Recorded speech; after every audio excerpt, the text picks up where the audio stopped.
Okay, hello. How you doing? I hope you're doing well. In this video, we're going to be learning how to create two Symbiote Tendrils.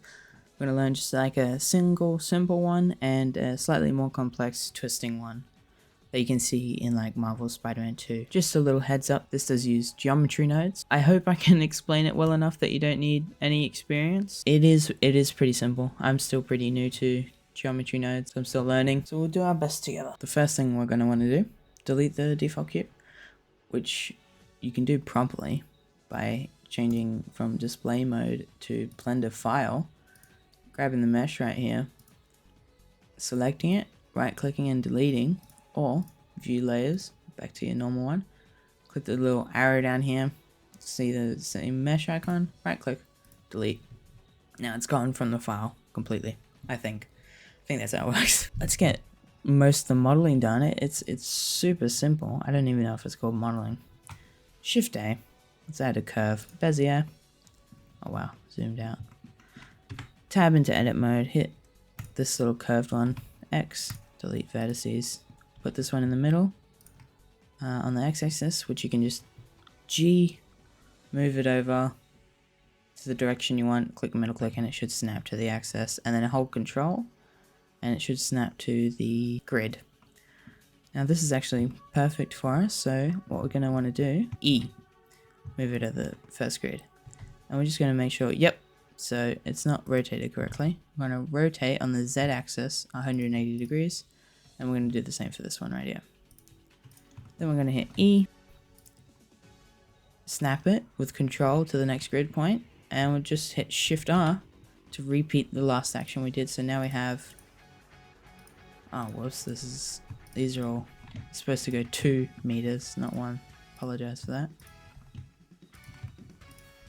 Oops. Sorry. So they're 2 meters apart, but the ends meet at the middle, like that. And that's pretty well. That's done modeling for the basic tendril. Now let's move on to rigging it, which will be super quick. Hit a Shift A, armature, that adds a single bone. We'll zoom in a little bit, tab, and let's move it down here. We'll have it be like 1 meter that way, and let's name it to Symbiote Tendril 0.000, enter, and let's Shift D, move it 2 meters, left click, and we'll make it half the size, and the name is already correct.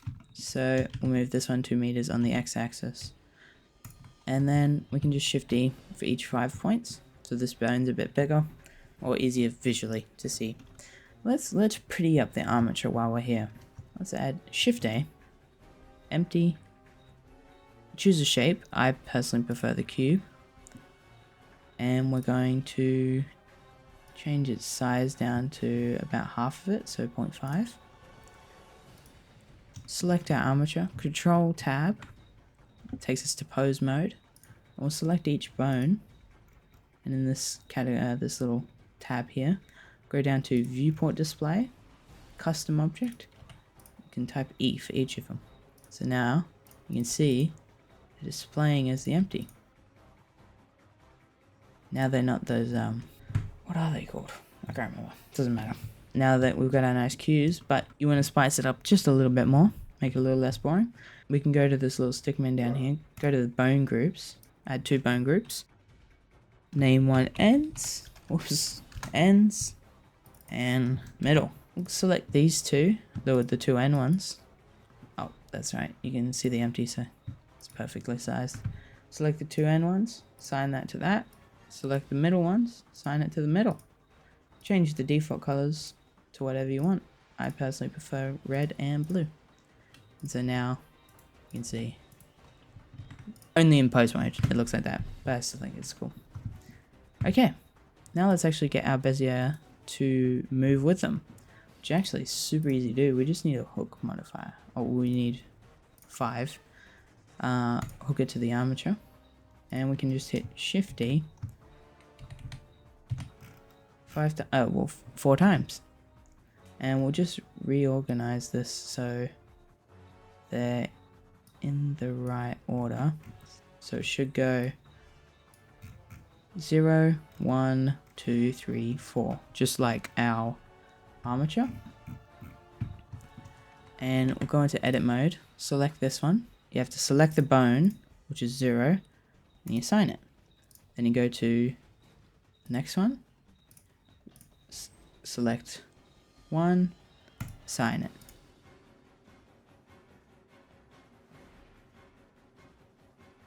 That's our rigging done for this base model, and as you can see, looks great. Now right now, you won't be able to see it, but when we add some detail later, it'll be kind of important, so we'll get it over with now. Select each of our bones, go to the bone constraint properties tab, add new bone constraint. Let's limit the scale, turn all of them on except the Y, and we'll change the maximum values to 1. And we'll just do that for each of these bones here.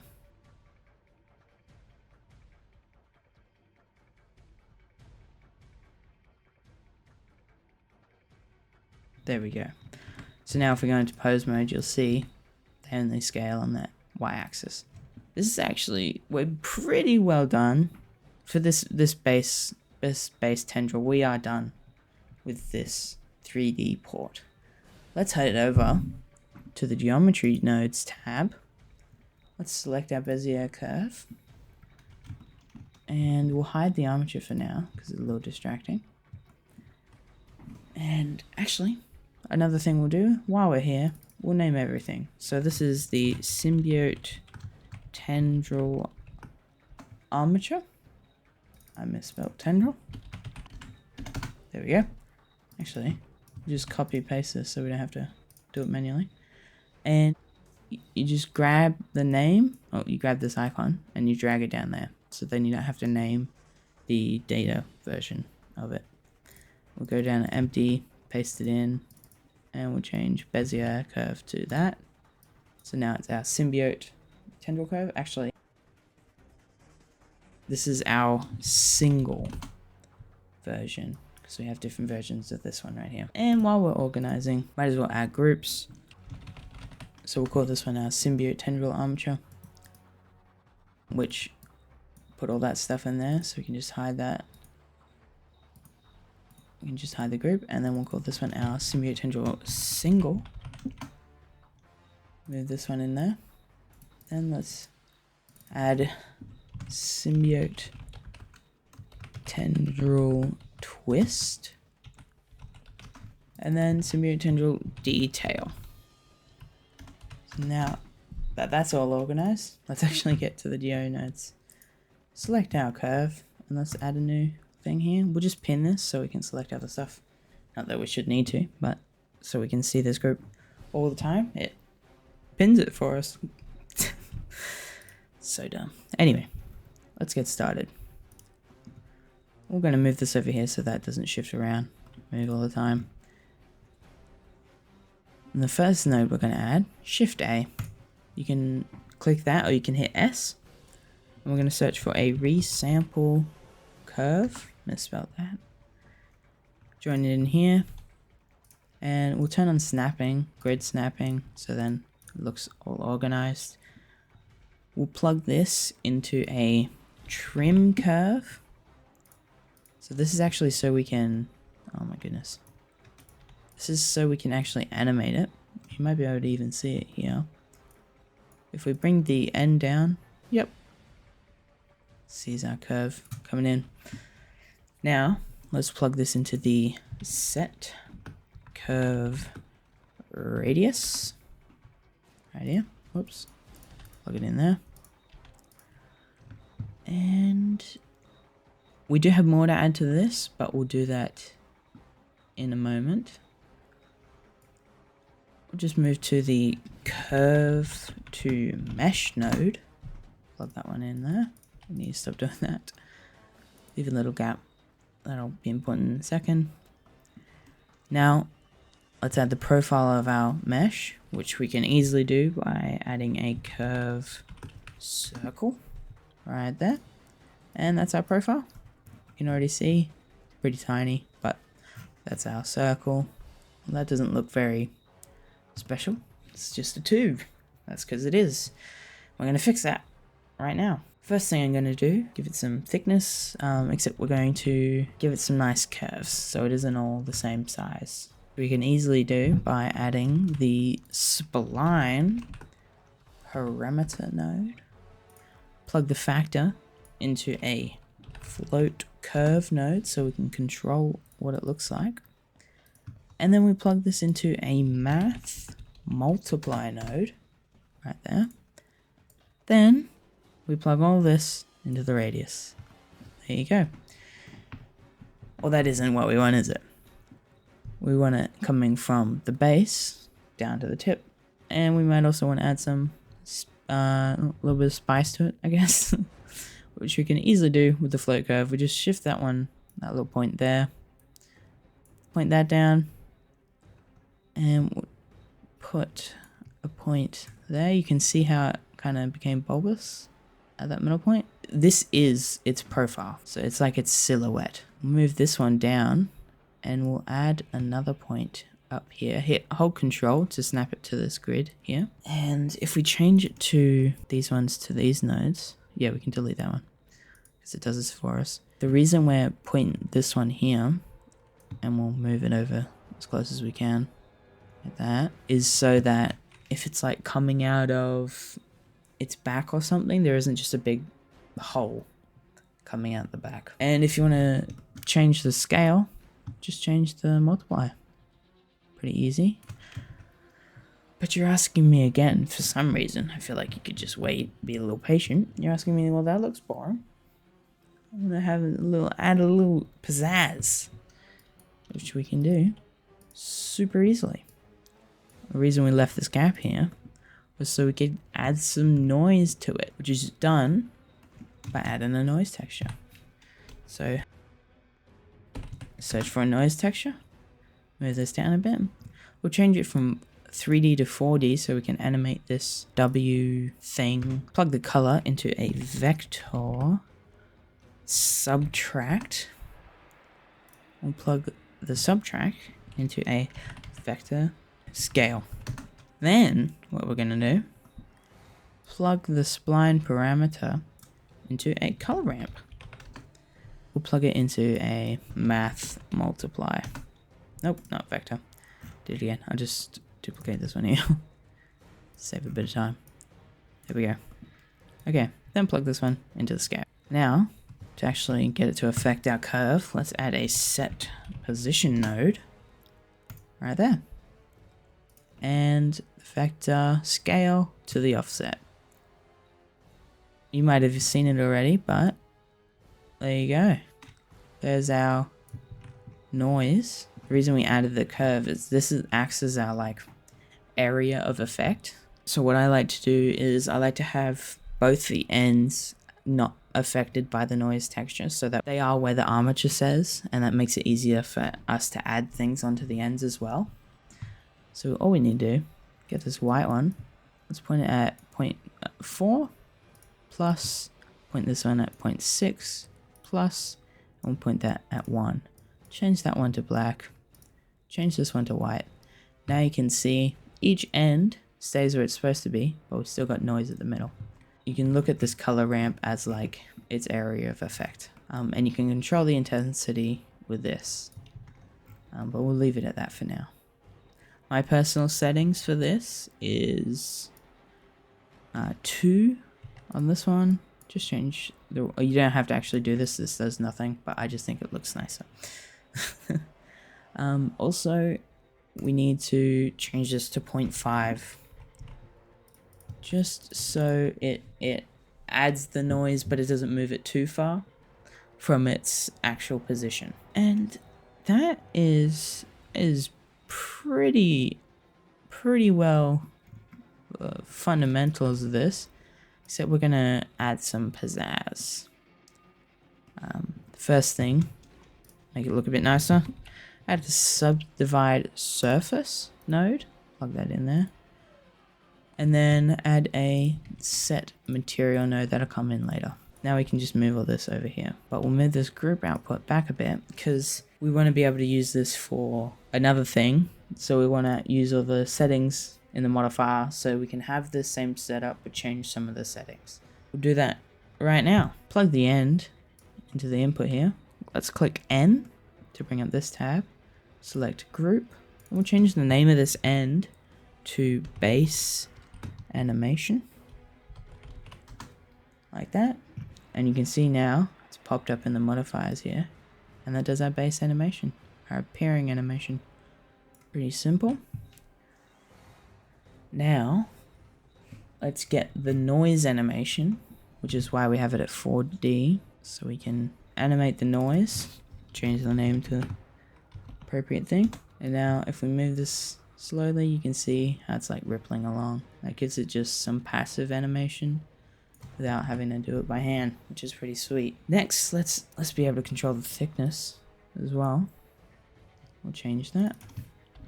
Thickness. And we'll make it a bit thinner. Yeah, that's good. Like that. Okay. Let's change the noise amount with this factor here so we can control the strength. Noise amount. Okay. Next one. These ones are full resolution. So we'll go into wireframe mode and you can see that's a fair amount. Oh, you can see even the vertex count. That's 1,200. We don't want that for such a small, simple thing. So we'll add a couple resolution settings. The first one we're going to add is the round resolution, which is right here. This one, well, it's kind of self-explanatory. It does the round resolution, which for NPR, you really don't have to have it high. You can have it quite low. I personally found 6 works well. As you can see, as long as you don't look at it from this direction, it doesn't really affect it. Plus we have subdivision on as well. So it's kind of doubles that. And then we're also going to do the, kind of like these edge loops here. We're going to up the resolution with the count of the resample. Forgot to rename this to, just shift this down so we can see it. Round resolution. And we'll change this to resolution amount. Now we can up this a bit, and this gives us more detail. I like to have it at 40 because of this, with the resolution amount, it's nice. Oh, it's almost cubes. Add a little more. 50. Nope. I guess 45 is the magic. Yep, there you go. So now it looks like, you can see, it looks like cubes, which is nice.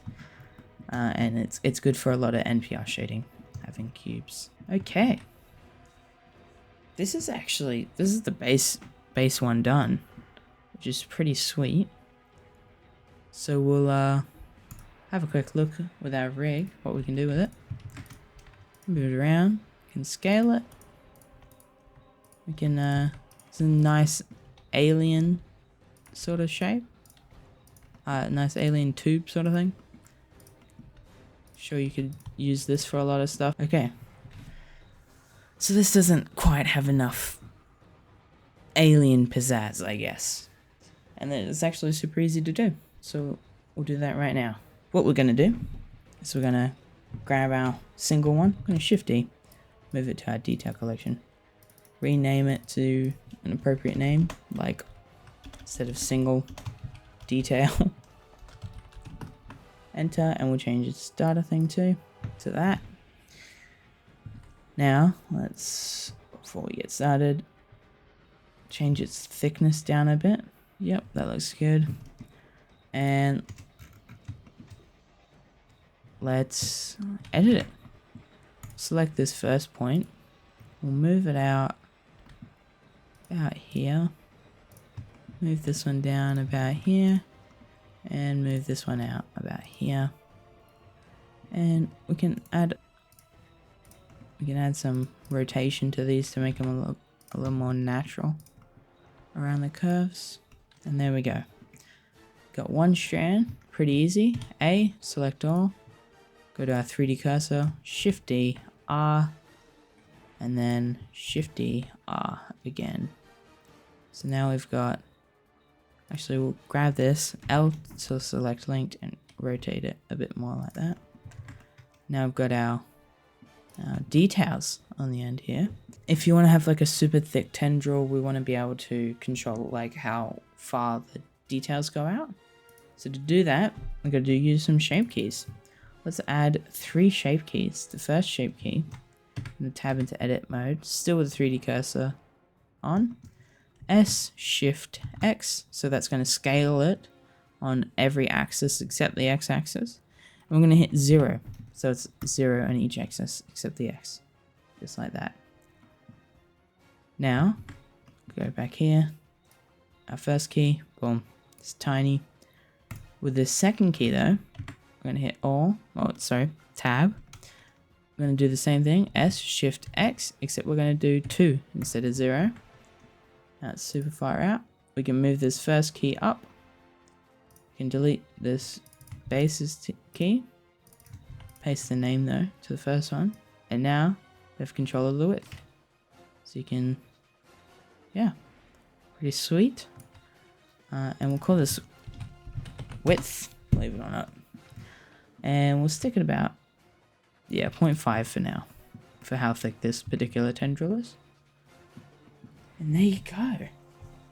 You've got your base tendril with its basic details. And they're both using the same GeoNode modifier thing. So if you need to change some settings around, you can do that pretty easily. And it'll change it for both. Now let's move on to the Symbiote Twist Tendril, which is slightly more complex, but if you're able to get through the first bit, you'll definitely be able to get through this. First thing we're going to do, if you hit this filter button here, you can turn on this monitor icon, and that will basically, when you hide something, it's still kind of in the file. Resources are still going into, I'm probably miswording this, but still to render it. But if you hit this monitor, it doesn't render it anymore, even in the background. So this will, not that these are intensive performance-wise, it's just nice to have them off. And we can do the same for the detail. But we actually do need to see this right now, because we're going to Shift D this again, right click, move this to the twist, copy the name, and paste it there. Get rid of those numbers. Now we'll hide the tendril. And we'll change the name to, this is for the previous GeoNode setup we had. Now we're going to remove that modifier and make a new GeoNode setup. We're going to remove the pin and let's do it. New GeoNode setup. We're going to move it all the way back here again. And we're going to start off the same way with a resample curve. Going to plug in a set curve tilt. I'm going to add a trim curve, which is our base animation from before as well. Then let's add another set curve radius. This is for our noise. We're going to add a set position. Whoops. Set position node. And we'll add a curve to mesh. And that's all we'll do for now. We'll add all the stuff we need to for these. Because we've already done it, we'll just start with the noise. We can select our original curve. And if you have this selected, it should pop up again. Select the spline, perimeter, the float curve, the multiplier, color ramp, all this stuff. Hit all that. Control C. Go back to our twist version. Control V. Move it over here. Move this one down a bit more. We do add some more stuff to this, so we'll move that over there. Alright. And we'll just plug this into the set position, offset, like that. You can already see it working. Let's see some geometry, which we do by adding a curve, curve circle. Then let's add a spiral and a instance on points right there. This is actually based on Rich Stubbs' animation. I think I'm saying that right. I hope so. And I sincerely recommend checking him out. He does a lot of animation stuff in Blender and it's great. He's also done some other Spider-Man content, which I love. Alright, let's plug all this crap in. Curve to the points, curve to the instance, and we'll realize instance right there. This will act as our curve to mesh profile, and you can see, go to tube. If you have the Node Wrangler add-on enabled, you can hit Control Shift and then left click, and you can actually see what this node is doing. And we can now change it to what we actually need it to be. So, first thing we're going to do, we don't need 32 of those. We want 3 tubes. And we want the height to be 0 because we don't need any height. And we want the end radius to be 1 as well. The radius here will act as like the distance between them. This will act as the amount. I think 3 is the best. And this will act as the resolution of them. But we'll set all that stuff up in the modifier thing in a minute. And if we zoom in, we can see we've got 3 tubes. We want some more control over it. So to do that, we'll go back here and we'll plug this into the set curve radius. As you can see, it's in the same shape as before. We can control the scale with this. But I have a little system here that lets us control the amount of twist we want to put in this, because we do want to put twist in it, which you can see here. But right now that kind of does nothing. So this will let us control the amount of twist, but it also controls the resolution, because to have more twists you need more resolution. Well, yeah, makes sense. So move this over here, Shift D, this multiplier node, plug it in between these two. Sorry, don't have to worry about that. That's the old version. We actually do need to Shift D in multiplier mode though, and plug the factor here. Plug this one into the count right here. It's alright, doesn't matter that it disappeared. Now let's add a couple more math nodes. So we're going to need a multiply, we're going to need an add, and we're going to need another multiply. Change this first multiply here to the value 2. We plug this into the second slot here. Plug this one into the first slot here. Now this multiplier acts as our tilt there. This add we plug in there. Now let's plug in all the stuff we need to plug into this output after we organize this a little bit. There we go, fixed it. This multiply is meant to plug into this slot, and this multiplier is supposed to plug into the tilt. Messed that up. That's my bad, and just move it up. Let's get just a little bit of resolution right now, so we can see what we're doing. Okay, sorry about that. Threw me for a loop there. Alright, let's clean this up a little bit. Just move these around a little bit. There we go. Okay. Shift that over there. Oh, we didn't add the last couple nodes. So we'll add a merge by distance node right there. And we'll add a... That's to fix some shading issues, by the way. That happens when you do the 3 tubes. And we'll add a set material node right there as well. To select all, move these over a bit. Okay, first thing we want to plug in is our base animation right there. Base animation. Then our noise animation which is the W on the noise. Plug that into there. Let's move it closer. Noise animation. Next, we have the thickness. We just plug it in right there. That's our thickness. Then let's do our twist amount, which is this value right here. Twist amount. Let's up that a bit. Stupid me forgot another thing you need to add, which is a subdivision surface modifier. Let's just plug that in there. There we go. Okay, we're also going to want to plug this into the twist amount. Let's plug in the tendril amount, which is the resolution of the curved circle. And let's do the separation amount, which is the radius of the curved circle. You can see they're splitting apart. Sweet.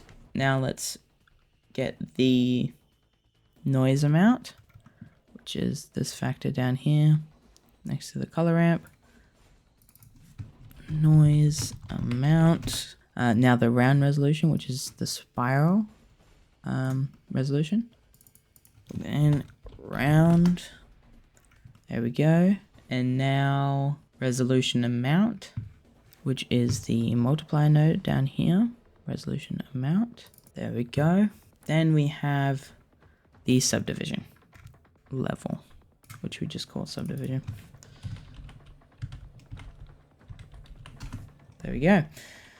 Okay, let's get these settings to look a bit nicer. Let's get some more twist. Okay, let's change the round resolution down to 6. There we go. Let's get our resolution to look like squares again. 35. Go, and let's lower the twist amount real quick. Still about 3. Sorry about that. Found out what the problem was. This was set to the wrong number. This is supposed to be 2. Sorry about that. Just spent... Anyway, that's meant to be 2. That should be all working now. Let's just move this a bit closer. And as you'll see here, the more we turned up the twist amount, see those little, the vertex moving? It's giving us more geometry. Because if you don't have that, when you add more twists, it can look, well, it doesn't work, basically. Lower it just a bit. There we go. So now, you have your twist one as well. If we go to the rig, works the same. Oh, menu point works the same as the other one. Yeah, pretty sweet. Let's get rid of the single. We can have the detail here. Something we forgot to do. I forgot to tell you guys earlier. For this twist one, when you duplicate them, for some reason it doesn't duplicate with its weights to the hooks, I suppose you could say it like that. So we'll just quickly add those. We select the first ones, same as before. Hook them, hook, hook, and hook. There we go. Sorry about that. Now we can move them around. And that's actually why we have these locked to only scaling on the y-axis, because if you have them scaling on the x and z, it scales them outwards, which is not, it doesn't look great. And there you go. Let's up this thickness a bit, actually. You have your tendril modeling done, or geometry noding done. But you might notice, oh, we don't have the little hook on the end. It's actually pretty easy to do. We'll just bring up the single tendril so it's a bit easier for us to see. Just need to shifty this one again. Let's move it down to the detail. Hide the detail though. Remove that. We'll change its name to hook. This uses the same GeoNode setup, we just need to change the shape. So we'll go to tab to edit mode, and we'll select these last two. Control I, and then X vertex points, We can see we got a nice chubby one there. Let's move this one up a little bit. We'll do 3, sounds good. E to extrude, point that up 1 meter, rotate it 90 degrees. E to extrude again, put this out 1 meter, rotate 90 degrees. 180, sorry. Select this one down here, move this back to there. And that's pretty much your hook done. You just need to add the extra bits. A to select all with a 3D cursor as your rotation point. Shift D, R, 90 degrees, and then we Shift R, Shift R. And we've got our 4 points. Obviously this is a bit too thick, so because it's a modifier, we can just change the thickness to fit with this here. And now all we need to do is re-add the hooks, which is only the last 2, so we can actually delete the other 3 no hooks. Select all these. Don't need to do that. Assign to 3, Control I, and assign to 4. You can just rotate it, rotate it here for the 45-degree look, but I personally prefer to just have it as a shape key, so we can just name it 45, because it'll be easier to work on while it's at these angles, but it's easier to, it looks better when you have it at 45 degrees, which you just, still with the 3D cursor, R, 45 degrees, and there you go. Turn that on and off, and it's now can wrap around someone's torso. And there you go.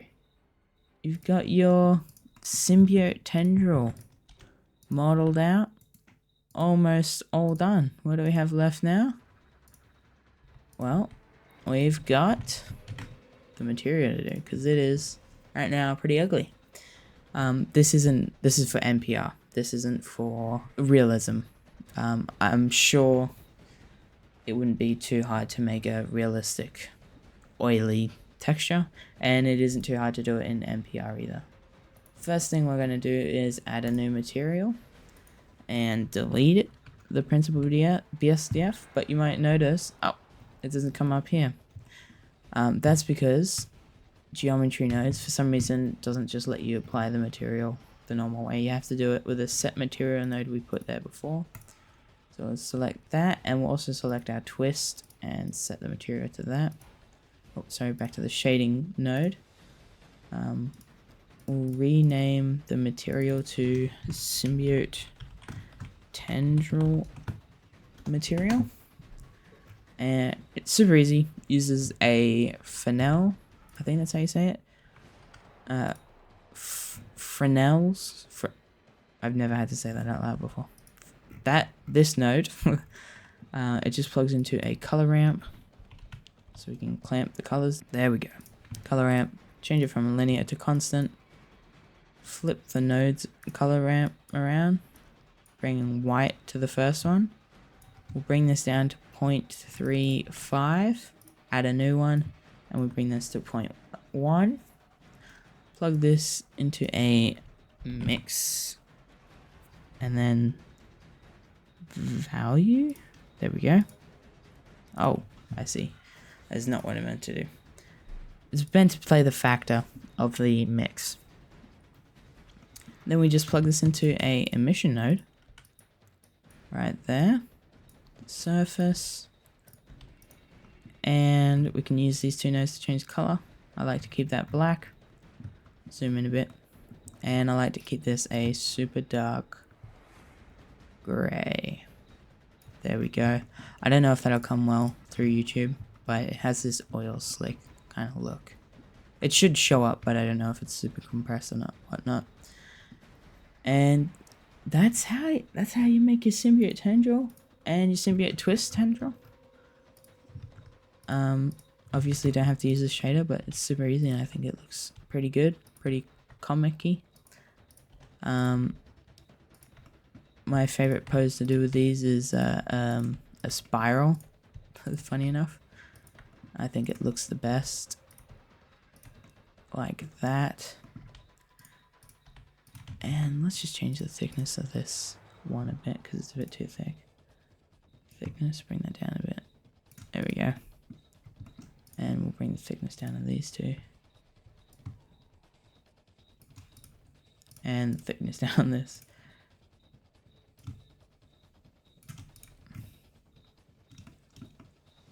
There we go. So there. Alright. You've got your Symbiote Tendril ready for animation. Just another tip, if you like. Put these Alt-R, G, S to put them back to place. If you hit edit mode, and if we scroll down in the object properties, visibility, viewport display, in front, you can see the bones in front. If you want it to not have like free spots in 3D space and it's like follows the bones, all you have to do, hit these two bones, Control P, keep offset, select these two, Control P, select these two, Control P, select these two, Control P, and then go back to pose mode. And if you select all, and there we go, you can just hit R and it like does it like that. So this would be a lot easier to animate, like a slam down or something like that. Or you can hit Control X, ZZ to rotate on the normal, the local. There we go. Or you can just hit that. Control Z moves them on the right axis. So yeah, just a little extra friendly tip.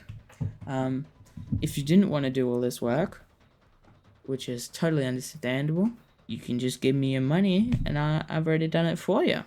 Just on Gumroad. It's got organized a little bit better, put a bit more time into actually making it, so link in the description. Not sure of the price yet, so I can't say, but it'll be in the description as well when I put it up. I hope you like it. If you have any questions about it, just leave them in the comments. I'll pretty active in the comments. If you want a more direct line to me, you can contact me through Reddit and I'll respond as soon as I see them. I try to anyway. So yeah, I hope you all have a great day/night, and I'll see you in the next one. Bye.